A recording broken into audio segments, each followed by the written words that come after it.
I actually thought it was a pretty classy apology from Joe Rogan. I thought it was pretty dope. In his defense, I get that. In Joe Rogan's defense.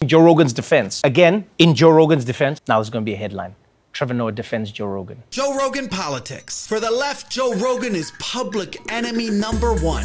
Misinformation and making money off of it. Joe Rogan is a horror. People tune into Joe Rogan because there are no guardrails. And the right chose him as a hero. Massively popular podcast host. Joe Rogan absolutely eviscerated Sanjay Gupta. Joe Rogan firing back. Wait, this guy? I think I'll probably vote for Bernie. Neil Young asked Spotify to remove his music because he didn't want to generate money for a platform that creates misinformation. And Fox is piling on. I'm doing this because Spotify is spreading fake information about vaccines. And Neil Young isn't even British. They're attacking him like a bully in middle school. I'm not mad at Neil Young. I'm a huge Neil Young fan. I will do my best to balance out these more controversial viewpoints with other people's perspectives. It's the gift and the curse. You can say whatever you want when nobody's listening, and then when everyone's listening, now you have to be responsible. The truth is, COVID science is constantly changing. Joe Rogan is an entertainer learning to be a journalist, and all these journalists have become entertainers. Stay tuned.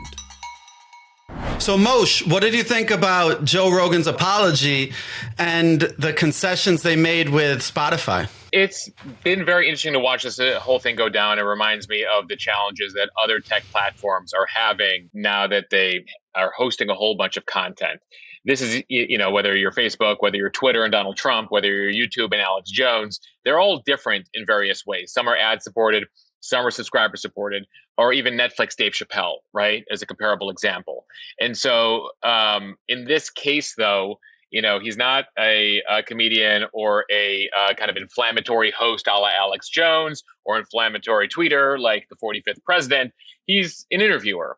He's also an interviewer that has an incredibly large platform. And I think it really is hitting home for him how large of an influence he has. And with that, the responsibility that comes with having a platform like that. I thought that he handled himself very well in that 10-minute video. It was part apology, part standing up for what he's doing, saying that he will try to seek out other opinions and in Joe Rogan parlance, do more of his own research to ensure that he gets accurate things out there. I thought it was noteworthy how Spotify stood by him. Ultimately, Spotify knows it can stand by this. I think you saw something similar with Netflix and Dave Chappelle. There was the controversy. Certain elements did not like part of his most recent sketch in regards to transsexuals. Ultimately, you didn't see a massive campaign to drop Netflix. Netflix rode that one out, stood by that creator. And so I think it's noteworthy, and it'll be interesting to see kind of what happens going forward when it comes to these platforms and creators, particularly the subscription platforms. Yeah, it seems like it's a bit different. It's more like Dave Chappelle and Netflix because they basically bought him out. So that ends up being like they're more like a media company than Facebook or Twitter or other companies that don't have those deals publicly like that. Obviously, the full history here has not been written. You did see Neil Young, you did see Joni Mitchell, you saw Brene Brown, significant podcaster, who said that she would not be publishing her podcast on the platform until further notice. What happens with those three particular boldface names will be interesting. There was a tweet that went around that said, Taylor Swift could end Joe Rogan with one tweet. I think ultimately we run down, listen, as a journalist, someone who believes in free speech, we head down a precarious path when we allow people to try to demand people be fired over,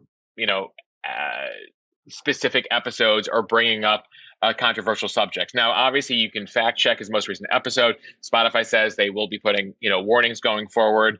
They can only do so much. But ultimately, if you, again, you can take issue with some of the things that were said on the episode, the need to fact check some of that stuff, but ultimately ending the man's show or kicking him off, deplatforming him over that seems a bit extreme. And again, you see all the other platforms still dealing with the ramifications of their previous decisions. Twitter banning Donald Trump, Facebook having kind of their third-party Supreme Court of Facebook that makes major rulings over deplatforming decisions. How do you make sure that you're doing that fairly over 1 billion users in 200 languages in 200 countries. David, how do you see this from kind of a branding marketing perspective with the platforms and the creators?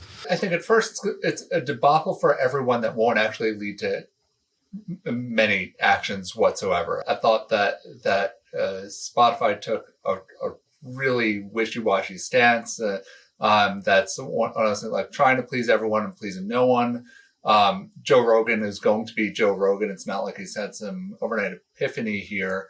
But I think it does get very interesting when talking about responsibility. And there's another side that I've seen start to come up on Twitter, and that's from music artists themselves, and where Spotify is doing with Joe Rogan is in a completely different league from the experience that most have with Spotify. Namely, for instance, Mosh, to your point, Spotify can host Joe Rogan's podcast without paying him a 9-figure contract, right? Like, so they're investing $100 million in this particular creator. And if you look at the experience of recording artists who then share what it's like to get their 0.03 cents a stream, that's actually going to the record label if they're represented, and is not actually going in their pockets. And seeing one artist speak out about how they get 1 million streams a month, that Spotify's like, this is good PR for you, but it's not actually hitting their pockets. So I think the discussions about how Spotify endorses their talent in a really huge way and have that, like, certain people become their talent.